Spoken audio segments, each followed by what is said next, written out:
సాయంకాలం చల్లటి చక్కటి సమయం మమ్మల్ని సజీవులుగా వచ్చారు. 22వ కీర్తన 3వ వచనం తెలియజేస్తుంది, నీవు ఇశ్రాయేలు చేయు స్తోత్రం మీద ఆశీర్వాదం ఉన్నావు. 50వ కీర్తన 14వ వచనంలో అంటున్నాను, మహోన్నతునికి నీ స్తుతియాగం చెల్లించుము. ఆమేన్. ఈ సాయంకాలం 141వ కీర్తన 2వ వచనం ప్రకారం సాయంకాలం నా ప్రార్థన ధూపం వలన నేను చేతులెత్తున నీకు నైవేద్యం వలన అంగీకారం నగును కాక. 113వ కీర్తన 3వ వచనం తెలియజేస్తుంది, సూర్యోదయం మొదలుకొని సూర్యాస్తమయం వరకు యెహోవా నామం స్తుతింపదగిన ఘనపరచదగిన కొనియాడదగిన. సాయంకాలం చక్కటి సమయంలో మమ్మల్ని ప్రవేశపెట్టారు.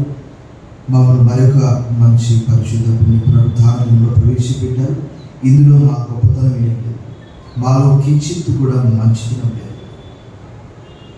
మా ప్రత్యేకత ఏమీ లేదు. కానీ కేవలం ఈ యొక్క ఉచిత కృప ద్వారా మరలా మా జీవితాన్ని మరొక నూతన దినంతో ఆశ్రయించిన గొప్ప నీకు వందనములు చెల్లిస్తూ సమస్త మహిమ ఘనత కీర్తిని ఆరోపిస్తూ ఈ స్తుతి మా ప్రభువైన క్రీస్తు నామములో నీకు సమర్పిస్తున్నా మా ప్రియ పరలోకపు తండ్రి.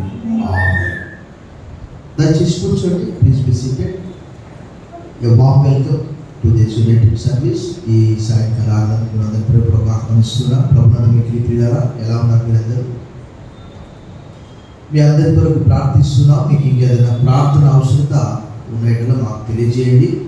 ఖచ్చితంగా మాకు ఎవరైనా ప్రార్థన సమాచారం తెలియజేస్తే వారి కొరకు ప్రార్థిస్తాం. మీ అందరూ ఆరోగ్య, ఆధ్యాత్మిక, ఆర్థిక జీవితాల్లో క్షేమంగా ఉన్నారని తలస్తున్నాం. మనకెన్నో సమస్యలు ఉండవచ్చు, కానీ మనం అన్ని పోగొట్టుకున్నప్పటికీ విశ్వాసాన్ని మాత్రం పోగొట్టుకోవద్దు. చాలా జాగ్రత్తగా లేఖనాలు కూడా పఠించాలి. ఇది నేను చాలా వేరు చెప్పాలనుకున్నాను శ్రమ గురించి, కానీ ఎందుకో అకస్మాత్తుగా సామెతల గ్రంథము 4వ అధ్యాయంలోని ఆ మాట నాకు ఎక్కువగా జ్ఞాపకం వస్తున్నది. మనకు కీర్తనలో కానీ సామెతల్లో కానీ మన ప్రభు, మన రక్షకుడు మనకు కనిపిస్తాడు, ప్రత్యక్షమవుతాడు. అక్కడ కీర్తనకారుడు ఆ కీర్తనలు అయితే చాలామంది రాశారు. సింహభాగం దావీదు, మిగతావన్నీ కూడా ఇతరులు మోషే కావచ్చు, కోరహు, ఆసాపు, ఇంకా అనేక మంది రాశారు. బట్ సామెతలు అయితే అక్కడ ఎక్కువ మటుకు సింహభాగం సొలొమోను రాసినట్లు మనకు, అంటే 3000 సామెతలు అనేది మనకు రాజుల గ్రంథంలో రాయబడ్డది. దాంతోపాటు లెవీయులు అనే వ్యక్తి, ఆ ఊరు, ఇంకా వాళ్ళ పేర్లు కూడా మనకు కనిపిస్తాయి. 8వ అధ్యాయంలో ప్రభువుని గురించి, సృష్టి ఆరంభం కాకముందే ప్రభు అక్కడ ఉన్నాడు అన్నటువంటి విషయాన్ని భక్తుడు అక్కడ రాస్తాడు. మరి 8వ అధ్యాయంతో పాటు 30వ అధ్యాయంలో కూడా మనకు కనిపిస్తాడు. అక్కడ ఏంటంటే 30వ అధ్యాయం 4వ వచనంలో అంటాడు, భూమి నలుదిక్కులా ఆయన స్థాపించాడు, ఆయన పేరేంటో, ఆయన కుమారుని పేరేంటో నీకు తెలుసా అంటాడు.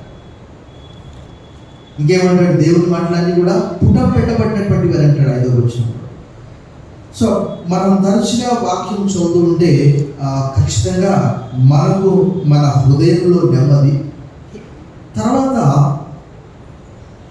ఎన్నో మత గ్రంథాలు ఉన్నవి, అవన్నీ ఒకవేళ ఆచారాలు, సంప్రదాయాల గురించి బోధించవచ్చు, కానీ ఖచ్చితంగా యూదా మతంలో రాయబడినటువంటి ఈ లేఖనాలన్నీ కూడా ఎక్కువగా హృదయ కేంద్రీకృతమైనటువంటి లేఖన భాగం.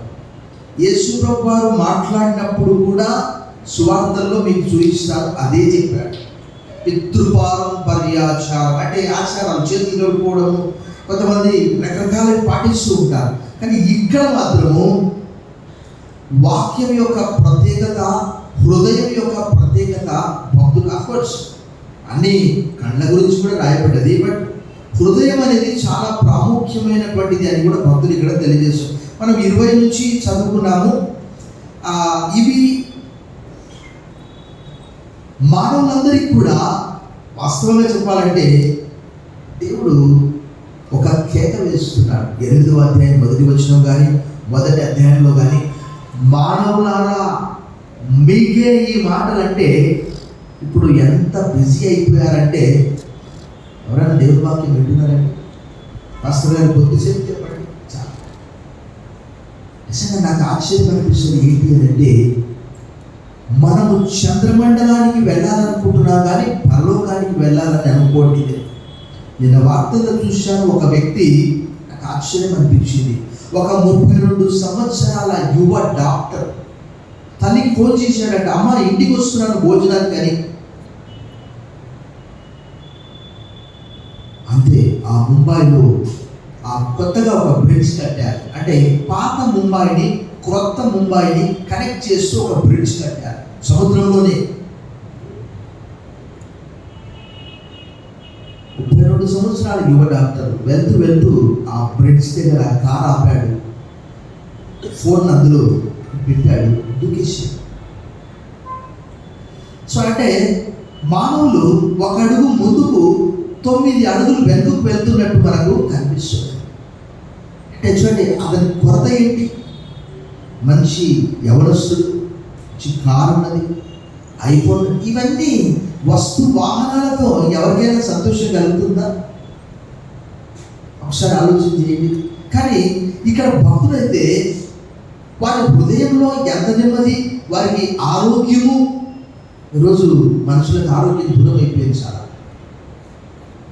ఎందుకంటే నాకు చాలా కీర్తనల గ్రంథంలో చాలా లేఖనాలని, క్రొత్త నిబంధనలు, పాత నిబంధనలు, ఆదికాండం నుంచి ఊరికట్ల నోటికి చెప్పేయగలను. ఎందుకంటే క్రమంగా నేను చదువుతూ రాస్తాను. కానీ ఎందుకు ఈ వాక్యం దేవుడు నాకు చూపించాడు? చూడండి ఒకసారి 4వ అధ్యాయంలో 20వ వచనం చూడండి.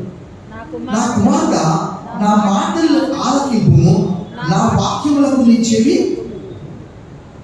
సో ఇక్కడ వాస్తవంగా మన హృదయం అనుకున్నాం, కానీ చెవి గురించి చెప్తాడు, కళ్ళ గురించి, అన్ని ప్రాముఖ్యమైనటువంటి. కానీ ఎక్కువగా హృదయాన్ని, అంటే యూదా మతంలో ఉన్నటువంటి లేఖనాలు అన్నీ కూడా, ఎందుకంటే మనకు కీర్తనలు 7లో మనం ఏం చూస్తాం, అక్కడ హృదయములను అంతరింద్రియములను పరిశీలించు నీతి గల దేవాలయం. సో నిజంగా అంటే పాత నిబంధన అంతా కూడా, అది 17వ అధ్యాయం ఇర్మియా గ్రంథం కావచ్చు. The heart is deceitful above all, who can understand it? 17:9లో ఆ మాట రాయబడింది. హృదయం అన్నిటికంటే అది ఘోరమైన వ్యాధి గల, దాన్ని గ్రహింపగలవాడు ఏంటంటే ఆయన ఒక్కడే. సో ఇక్కడ కూడా హృదయం యొక్క ప్రాముఖ్యత కేంద్రీకృతమై ఉన్నది. సో ఈ రకరకాల ఆచారాలు, సంప్రదాయాలు ఉంటాయి. ఇవన్నీ కాదు, నా కుమారుడా నా వాక్యం నీకు చెవి ఒప్పుము అని అంటున్నాడు. ఈరోజు నేను అంటాను, వాక్యం ఒకటి చెప్తాను, దేవుని వాక్యంలో కూడా రాయబడింది, నా మాటగా కాదు.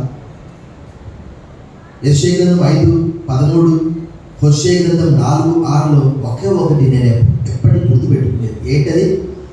నా ప్రజలు జ్ఞానం లేని వారై నశిస్తూ ఉన్నారు. ఆ జ్ఞానం ఎక్కడి నుంచి వస్తుంది? Where can we get this knowledge? Where can we get this wisdom? Where can we get this understanding? ఎక్కడి నుంచి వస్తుంది? అని చూస్తాం, బాగా చదువుకున్నటువంటి వారు. ఈ మధ్యలో మరి ఒక వ్యక్తి ఆదిత్య ఫార్మసీ యజమాని, అందులో తనకి ఏం కష్టం వచ్చిందో మనకైతే తెలియదు. స్నేహితుడిని చంపేశాడట, చంపేసి జైలుకి వెళ్ళాడట. జైలు నుంచి వచ్చాడు, ఆర్థిక సమస్యలు తెలియదు, అనారోగ్యము తెలియదు, అవమానము తెలియదు. ఒక కమ్యూనిటీ, ఆయన కమ్యూనిటీ అంటే కూడా కులవర్గం, వారి కమ్యూనిటీ హాల్కి వెళ్ళి ఒక తాడు తీసుకొని పైకి వెళ్ళి సూసైడ్ చేసుకొని చనిపోయాడు. చూస్తున్నాను అనేక మంది అరబ్ దేశాల్లో కరెక్ట్ సూసైడ్ చేసుకుందామని పైనుంచి ఒక తాడు పెట్టుకొని అలా సిద్ధంగా ఉన్నటువంటి వారు టెలివిజన్లో ఛానల్లో వచ్చే దైవజనుల మాటలు క్షణాల్లో విని వారి ఆత్మహత్య ప్రయత్నం విరమించుకున్నట్టు కూడా నేను విన్నాను. ప్రభునందు మిక్కిలి పిల్లారా, దైవవాక్యం తెలియజేస్తున్నది. దేవుని వాక్యం అంతా కూడా ఎలాంటిదట? పుట్టము పెట్టబడినటువంటిదట. సామెతలు 35వ వచనంలో రాయబడ్డది, కీర్తనలు 12వ కీర్తనలో కూడా రాయబడింది. సో ఇలాంటి మాటల్ని నేనైతే దేవుని కృపను బట్టి, నాట్ టు బోస్ట్, ఎవరు కూడా నాకు ఇది తెలుసు అది తెలుసు అని కాదు. తెలిస్తే మనం ఎంత పాటిస్తున్నాము, ఆ వాక్య ప్రకారం జీవిస్తున్నామా, అది చాలా ప్రాముఖ్యం. అది నేనే కావచ్చు. సో భక్తుడు అంటున్నాడు, నా కుమారుడా. ఒకవేళ మనకు ఒక ప్రశ్న వస్తుంది, అంటే కుమార్తె కాదా?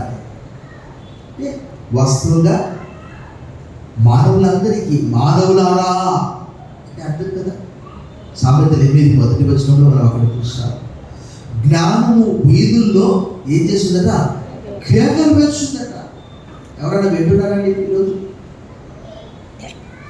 ఏంటది? రాత్రి మగలు షార్ట్స్. ఇది చావడానికి సిద్ధంగా ఉన్నావు. ఒక షార్ట్ చూసి చచ్చిపో. చూసాం, ఆ షార్ట్ నేను రక్షిస్తుందేమో. టెక్నాలజీ పెరిగిపోయింది, పగలు లేదు, రాత్రి లేదు. మనం ఏదైతే చూడొద్దని అనుకుంటున్నామో వార్తాపత్రికలు అవే వస్తున్నాయి. అవి నేరాలు కూడా కావచ్చు, భయంకరమైనటువంటి. కానీ ఈ వాక్యము చదివినప్పుడు మన అడుగులు, వాస్తవంగా చెప్తున్నాను, నేను చాలా సందర్భాల్లో చెప్పాను, బ్రాండీ షాపుకు వెళ్ళి బ్రాండీ తెచ్చుకోవాలన్నటువంటి ఆలోచన తప్పు కాదు. జాగ్రత్తగా వినండి. వైన్ షాప్కి వెళ్ళి వైన్ తెచ్చుకోవాలన్న ఆలోచన తప్పు కాదు. కానీ ఆ ఆలోచన ఎప్పుడైతే నీకు వచ్చిందో అప్పుడే పాపంలో అదే సమయం. సో భక్తుడు ఇక్కడ చెప్తున్నాడు, నా వాక్యములకు నీ చెవియొగ్గు. ఆ వాక్యం ఇది అసలు కీర్తనలు కానీ సామెతలు కానీ డివైడ్ చేస్తుంది ఎవరిని? భక్తులను భక్తిహీనులను. భక్తులను భక్తిహీనులను. ఈ మధ్యలో నేను ఒక సామెతల గ్రంథంలో ఒక మాట ఒక చోట చూశాను. నేను మీకు ఇప్పుడే చూపిస్తాను. చాలా అద్భుతంగా ఉన్నది.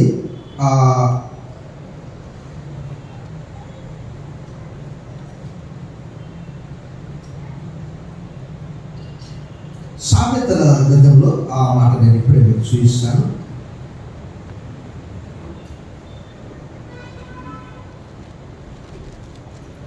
చూడండి, 14వ అధ్యాయము 12వ వచనం చూడండి.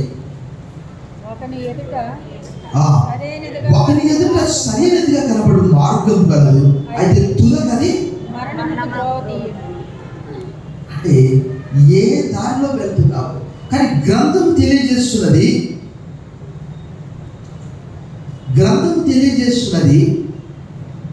దేవుడు చెప్తున్నాడు.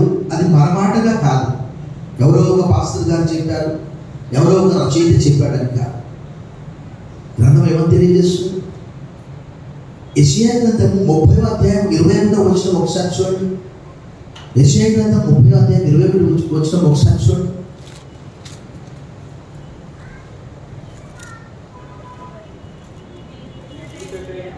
కుడి తట్టైనను ఎడమ తట్టైనను తిరిగినను ఇదే త్రోవ, దీనిలో నడువుడి అని నీ వెనక నుండి ఒక శబ్దము నీ చెవులకు వినపడింది.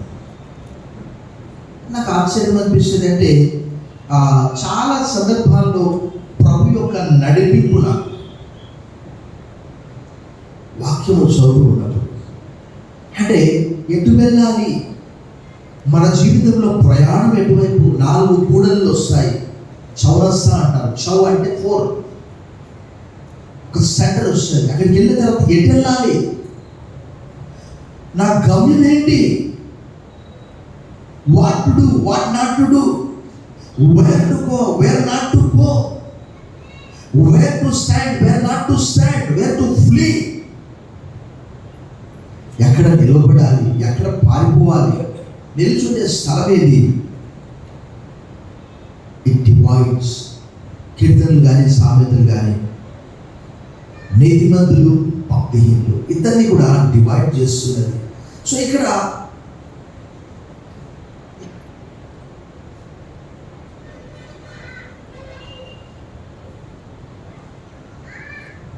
ఇరవై వచనం, నీ కన్నుల ఎదుట నుండి వాటిని తొలగిపోనీయకము, నీ హృదయమందు వాటిని చేసుకోవాలట.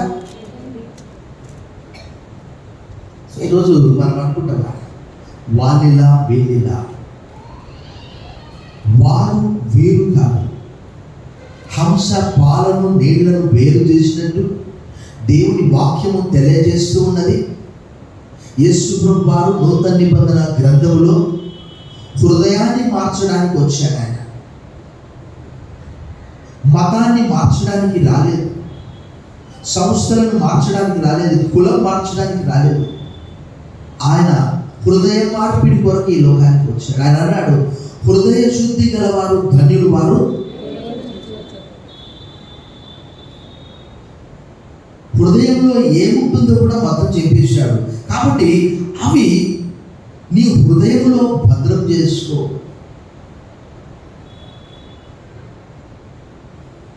మనందరికి తెలుసు స్టోరేజ్ ఎంత, 128 GB, 256 GB. 25 సంవత్సరాల క్రితం ఎవరైనా నేను ఒక చెంపపై కొడితే అది ఇప్పటి గుర్తు పెట్టుకుంటావు. 25 సంవత్సరాల కాలం, ఒక సంవత్సరానికి 365 రోజులు, 12 మాసాలు, 52 లేక 53 వారాలు. లీఫ్ ఇయర్ 4 సంవత్సరాలకు ఒక రోజు ఎక్కువ వస్తుంది. కానీ వాక్యం మాత్రం ఏమంటారంటే చాలా మంది జ్ఞాపక శక్తి తగ్గుతుంది సార్.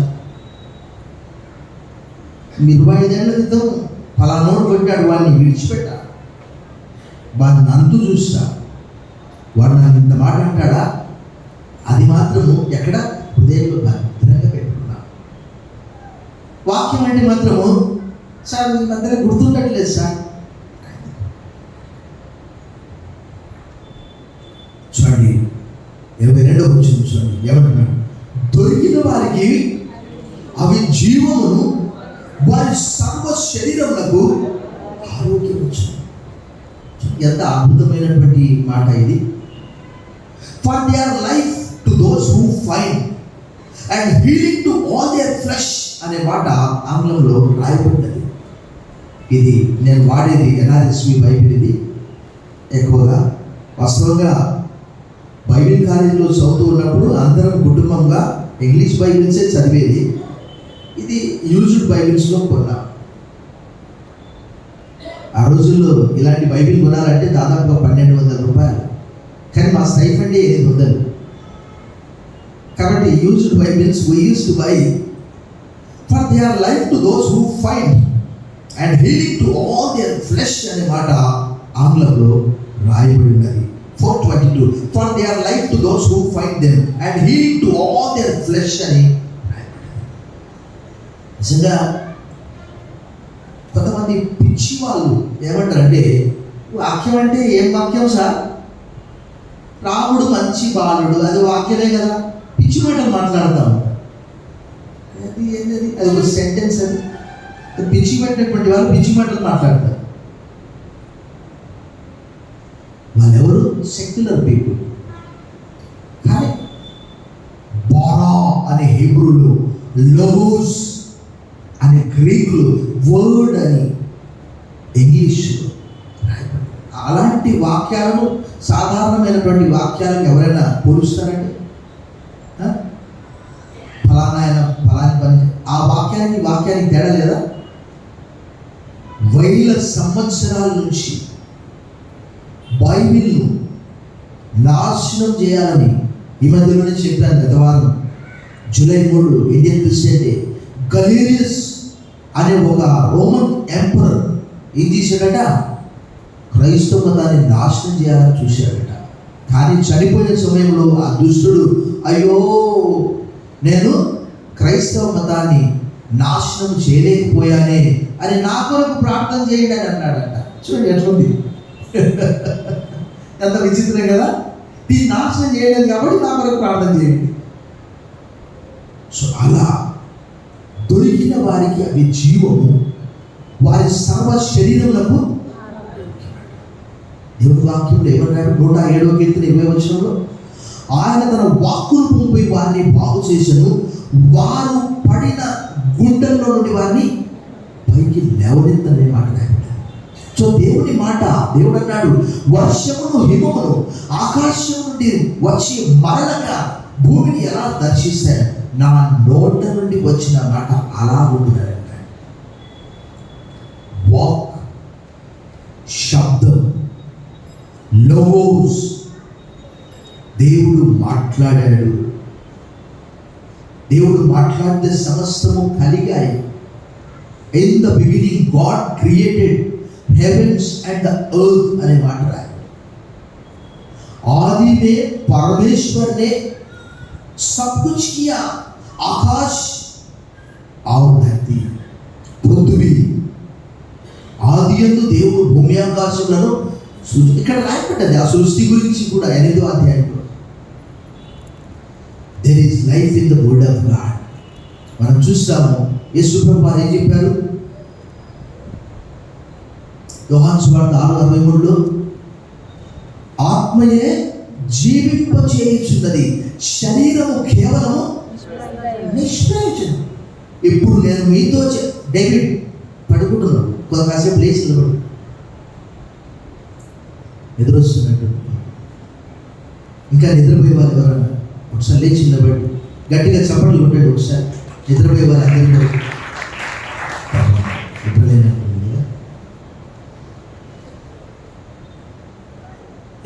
అన్నారు ఆత్మయే జీవింపజేయుచున్నది, శరీరం కేవలము. ఇప్పుడు నేను మీతో చెప్పే మాటలు ఆత్మయు జీవమునై ఉన్నవి. కొంతమంది అంటే వాక్య అనుభవం లేనటువంటి వారి, ఇందాక నేను చెప్పాను కదా, రాముడు మంచి బాలుడు, అదొక వాక్యం. ఇది వాక్యమేనండి, ఇది వాక్యం. ఈ వాక్యానికి ఆ వాక్యంతో పోలిక. సో యేసు ప్రభువు అన్నారు, నేను మీతో చెప్పే మాటలు ఇప్పుడు జీవమున్నవి ఉన్నవి. దేవుని వాక్యంలో జీవం ఉన్నది కాబట్టి ఇప్పుడు కోట్ల మంది ఒక చిన్న కరపత్రిక ఒకానొక సందర్భంలో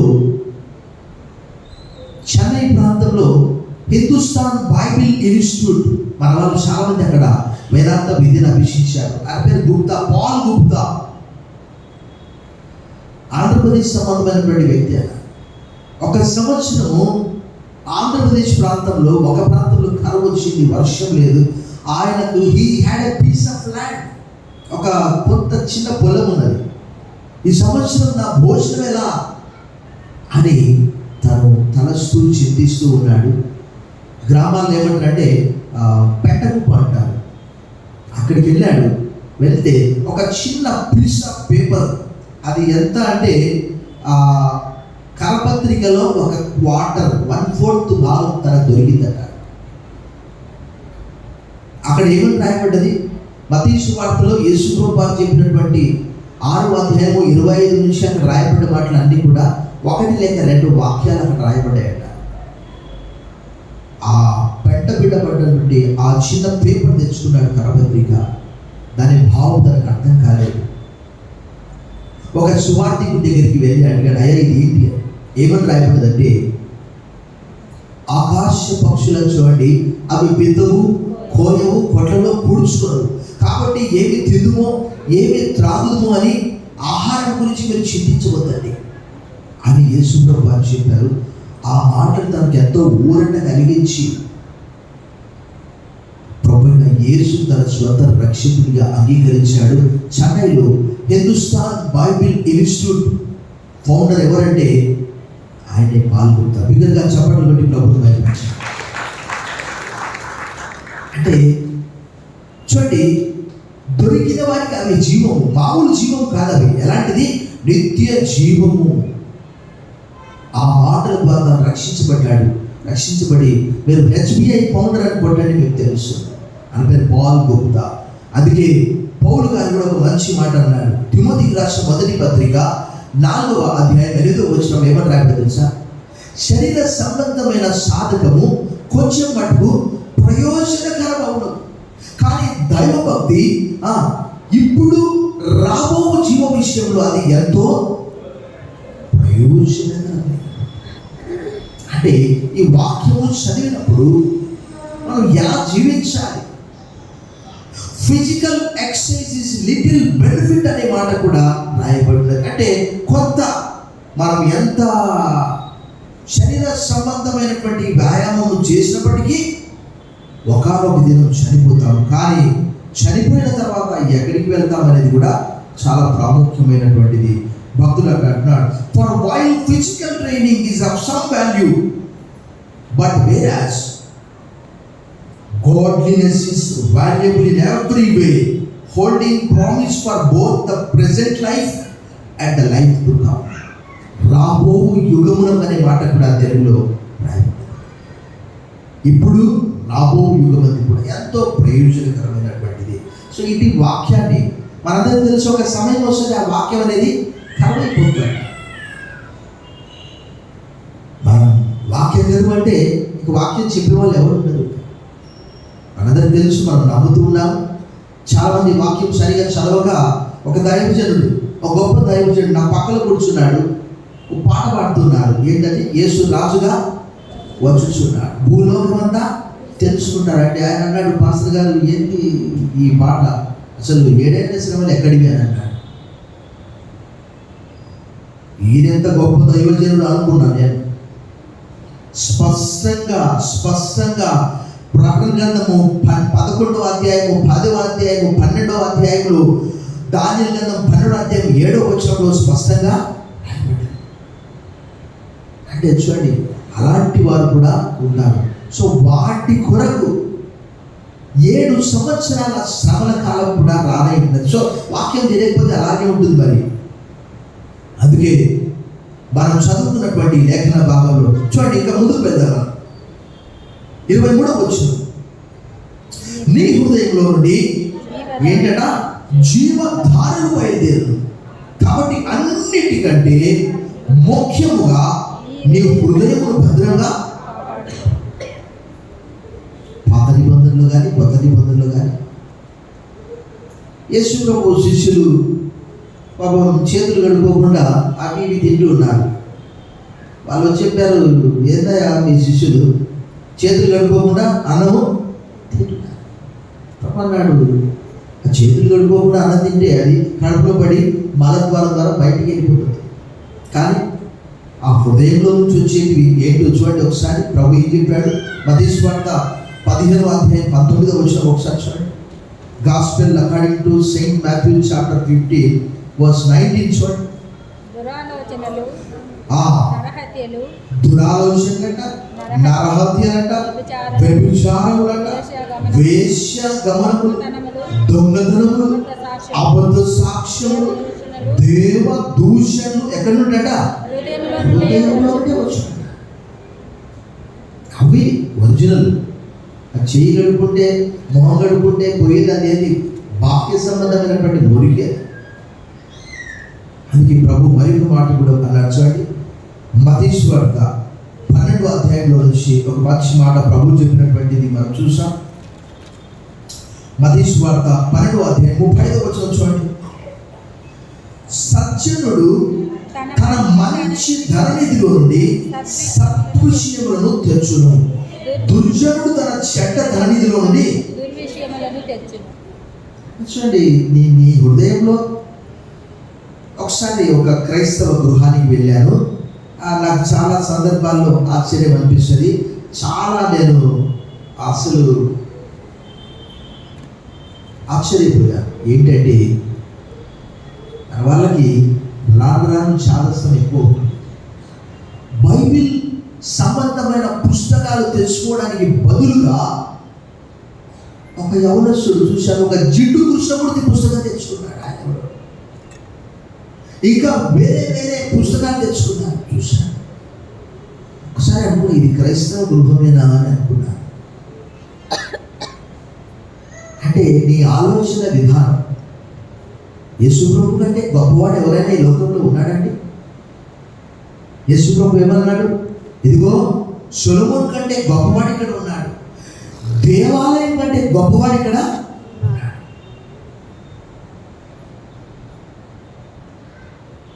అబ్రహాం కంటే ముందుగా నేను ఉన్నానని చెప్పాడు. అంటే అలాంటి మాటలు ఇందాక మనం చెప్పుకున్నాం. నేను మీతో చెప్పిన మాటలు ఇప్పుడు ఆత్మయు జీవం ఉంటాడు. అలాంటిది విడిచిపెట్టి మన వాళ్ళు ఏంటంటే ఏది పడితే అది చెత్త పుస్తకాలు తెచ్చుకుంటారు. నేను చూశాను, ఒక 2 చోట్ల చూశాను, నాకు ఆశ్చర్యం అనిపించింది. అంటే జ్ఞానం కావాలంటే అవి చదివితే మైండ్ అంతా. ఇంకొక చోట చూశాను, ఓ పాపం ఒక వృద్ధురాలు బ్రెయిన్ వాష్ చేసే పుస్తకాలు ఇచ్చారు. అవేంటంటే బైబిల్ అనేది ఒక అబద్ధము, దేవుడు చెప్పిన ఏ మాట కూడా నెరవేరలేదు అని కొన్ని పుస్తకాలు. ఆశ్చర్యం అనిపించింది. అంటే వాళ్ళ ఆలోచన విధానంలో ప్రభువైన యేసుక్రీస్తునందు విశ్వాసం అనేది సెకండరీ థింగ్.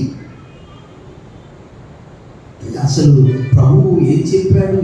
ఎన్నో సందర్భాల్లో నేను చెప్పాను, చాలా సందర్భాల్లో చెప్పాను. నేను 12వ అధ్యాయంలో ప్రభు అన్నాడు, అదే 12వ అధ్యాయంలో ఇందాక మనం చెప్పుకున్నట్టు, అంటే ప్రభు చెప్పినటువంటి మాట,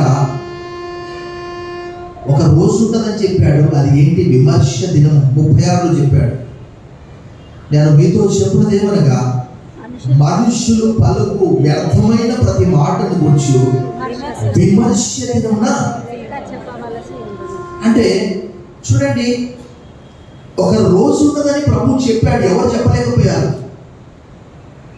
అదే ఆ పక్క అధ్యాయంలో చూడండి, 11వ అధ్యాయం 22వ వచనంలో కూడా చూడండి, విమర్శ దినమందు మీ గతి కంటే తూరు సీదోన పట్టణంలో వారి గతి ఓర్పదగినదై ఉండునని మీతో.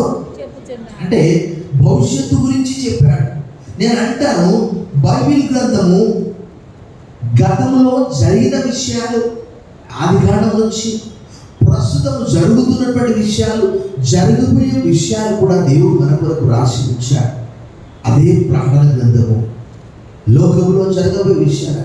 సో వీటిపైన మనం విశ్వాసం ఉంచకుండా, ఇందాక యేసు ప్రభువు చెప్పినట్టు ఆ 12వ అధ్యాయంలో ఒక సజ్జనుడు, అంటే మంచి వ్యక్తి, తన ధన నిధిలోని ఏంటంటే సద్విషయంలో తెస్తాడట. సో అంటే బాహ్యపరమైనటువంటి ఆచారాలు, చేతులు కాళ్ళు కడుక్కొని లోపలికి రావాలి, రకరకాల ఆచారాలు చాలా ఉంటాయి. చేతులు కడుక్కోకుండా అన్నం తినవద్దు, సరే వ్యక్తిగత పరిశుభ్రత అది ఓకే, బట్ అది ఆచారం అయితే కాదు. బయటికి వెళ్తే దుమ్ము అవుతుంది కాబట్టి సరే కడుక్కుంటాం అది. కానీ ప్రభు చెప్పాడు, అది కాదయా, హృదయంలో నుంచి వచ్చేదే.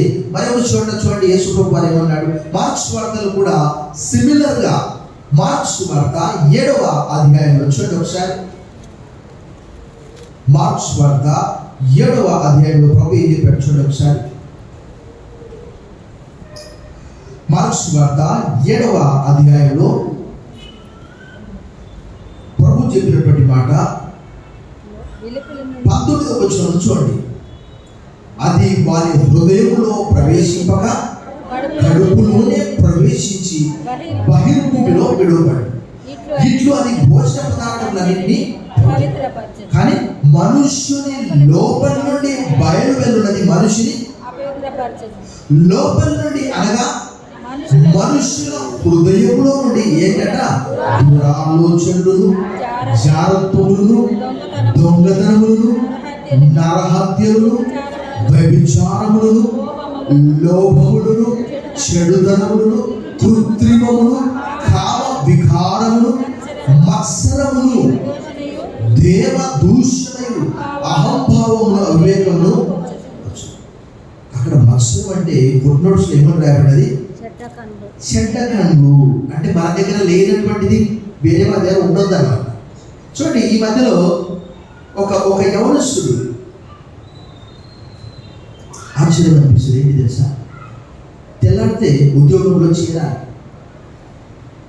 ఎవరో ఒక వ్యక్తి ఫోన్ చేశాడట, ఫ్రెండ్, ఎప్పుడు మధ్యరాత్రి 2 గంటలకట. ఎన్ని గంటలకు? 2 గంటలకట. వాడు వీడు ఇద్దరు కలిశారు. పాపం ఎవరో కారులో హాస్పిటల్ వెళ్తూ ఉన్నారు. ఎక్కడికి వెళ్తున్నారు? మీరు వింటున్నారా లేదా? ఎక్కడికి వెళ్తున్నారు? హాస్పిటల్ వెళ్తున్నారు.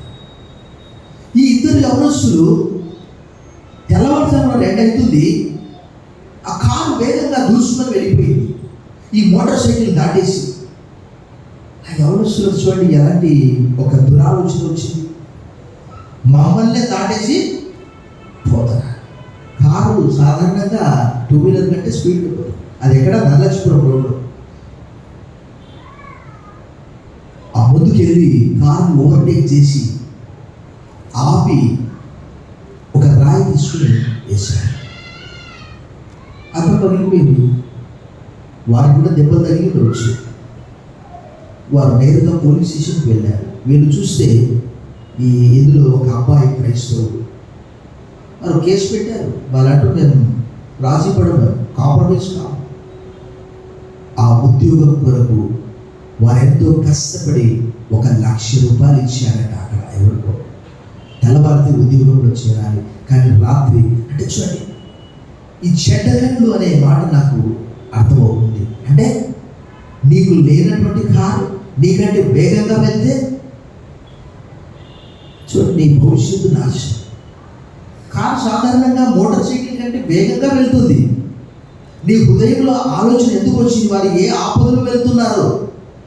అందుకే ప్రభు అన్నాడు, రూపాంతరం చెందాలంటే హృదయ సంబంధమైనటువంటి మార్పిడి కావాలి. వారి మానవ వారు వెళ్తూ ఉన్నారు. నీవెందుకు వారిని ఆటంకపరుస్తున్నావు? వారు వెళ్ళలేకపోయారు. కాలం అద్దాలు పగిలిపోయాయి. అప్పుడు వారు నేరుగా వెళ్ళి పోలీస్ స్టేషన్కి వెళ్ళి కేసు పెట్టారు.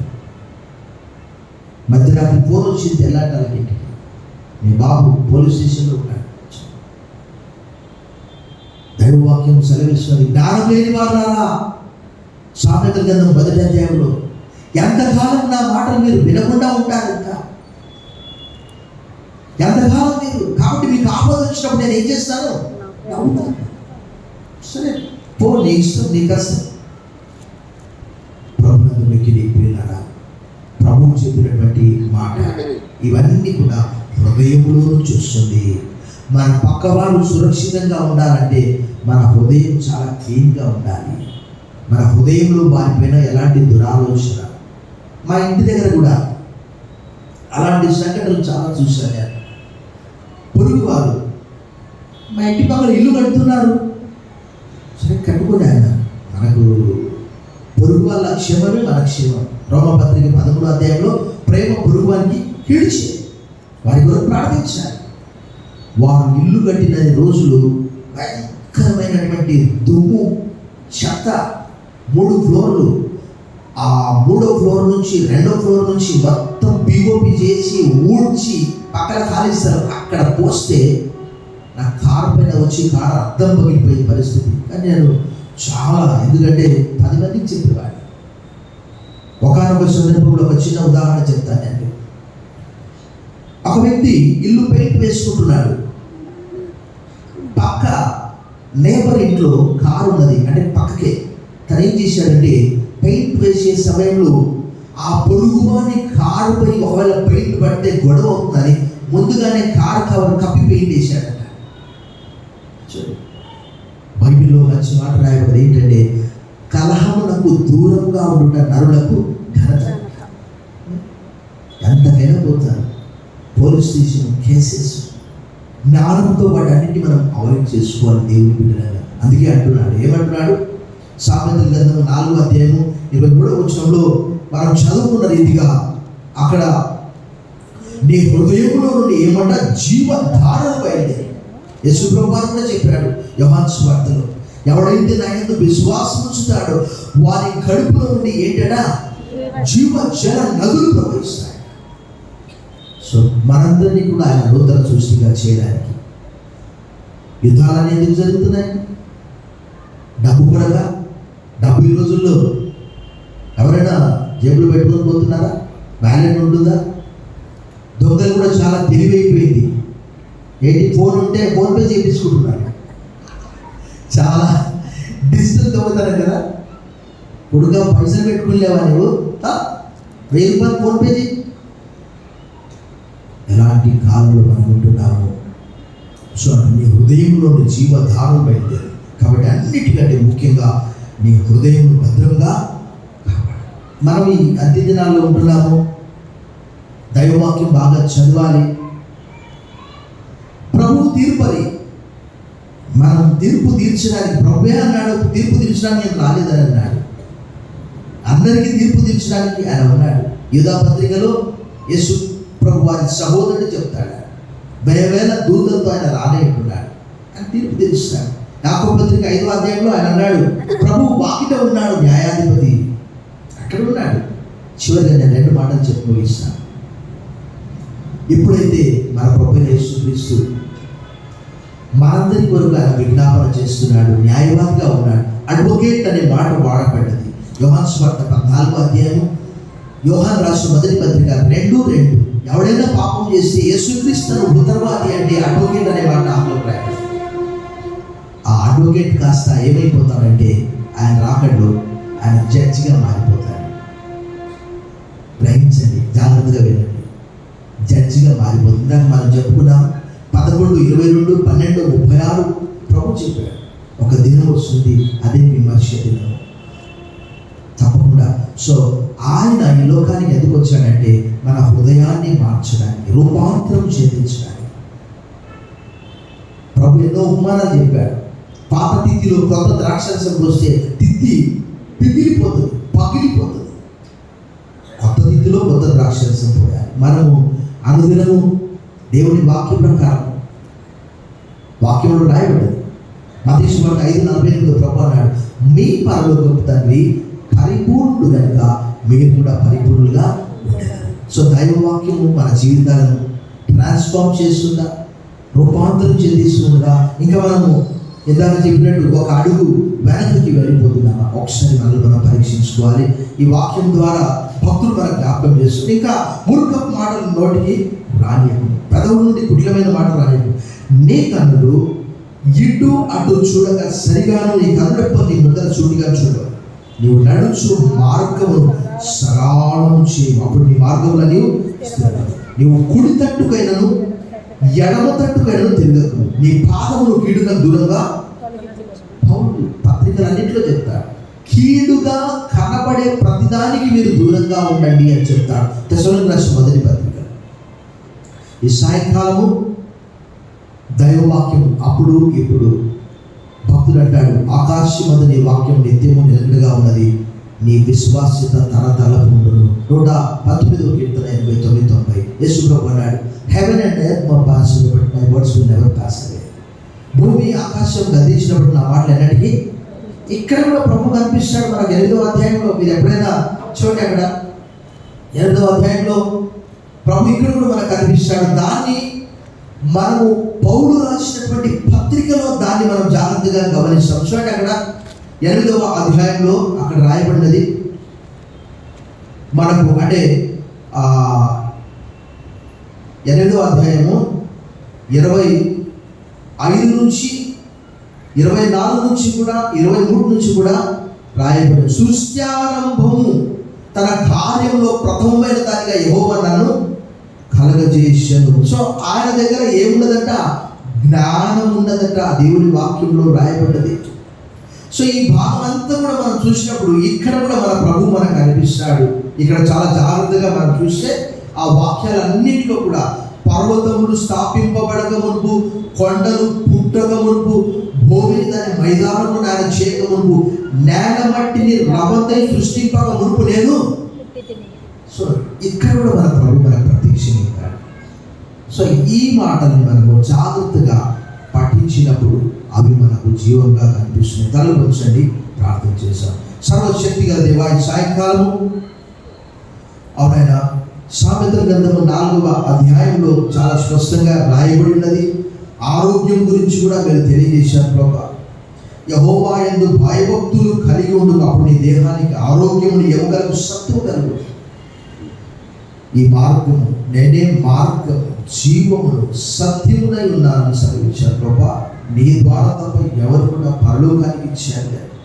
ఈ రాత్రి మేము అంత్య దినాల్లో ఈ వాక్యమును పఠించి దాని ప్రకారం జీవించుటకు సహాయం చేయాలి.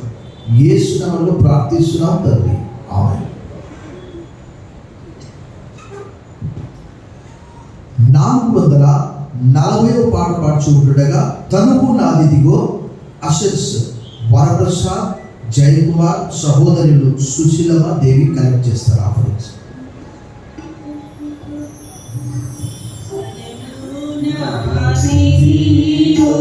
Thank you.